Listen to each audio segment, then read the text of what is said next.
our investigation has revealed for the first time that the artist Annie Leibovitz has not been completely paid for her collection. According to the donor as well, her work was denigrated by a federal board that oversees donations of significant artworks.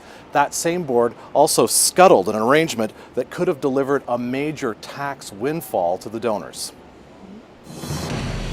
Annie Leibovitz is one of the world's most famous living artists. Her photographs are iconic. Portraits of musicians, artists, and actors spanning nearly 50 years. For the Art Gallery of Nova Scotia, this was a coup. It'll just be a smash, both Canadian and international. It'll be a destination. But the donors stood to benefit too. If that be successful, then they would get a tax benefit. But the work is owned by us. According to federal court documents obtained by CBC News, the donation was tied to a tax shelter arrangement. First, one of Harley Mintz's companies bought the photographs from Annie Leibovitz for $4.75 million US. 2 days later, it gave them to the Art Gallery of Nova Scotia.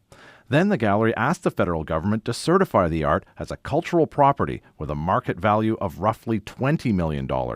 That could have created a tax windfall of roughly $9 million, leaving the donors potentially $4 million ahead. But for the tax shelter to work, the art must be approved by the Canadian Cultural Property Export Review Board.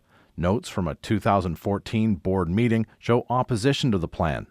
Motivation here is to make a tax grab. Motivation is key. This is tax package stuff made for financial, not artistic reasons. 3 times the board rejected the bulk of the Leibovitz collection.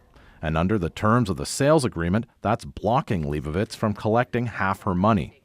But even worse, the board ruled that the bulk of the art either lacks outstanding significance or national importance to Canadians. In this case, it's kind of distanced the artist from not just the Art Gallery of Nova Scotia, but from Canada as a whole. When a quasi-judicial or governmental board says your work's not nationally or culturally significant, obviously that's going to have some impact.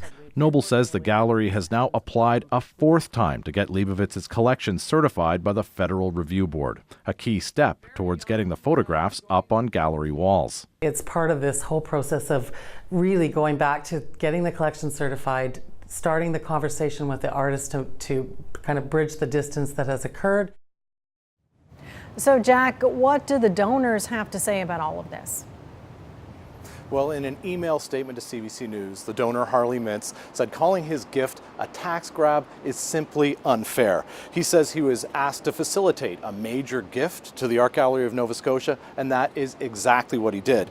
He says this has been a difficult and frustrating time for everyone involved, but especially for Annie Leibovitz, who he says has seen her name and her artwork denigrated. So I guess the big question in all of this, will we ever get to see these photographs? You know what? I don't think anybody knows that for sure. Nancy Noble, the CEO of the gallery, says she's still optimistic. She says she's expecting to hear an answer from that federal board in 2 to 4 months.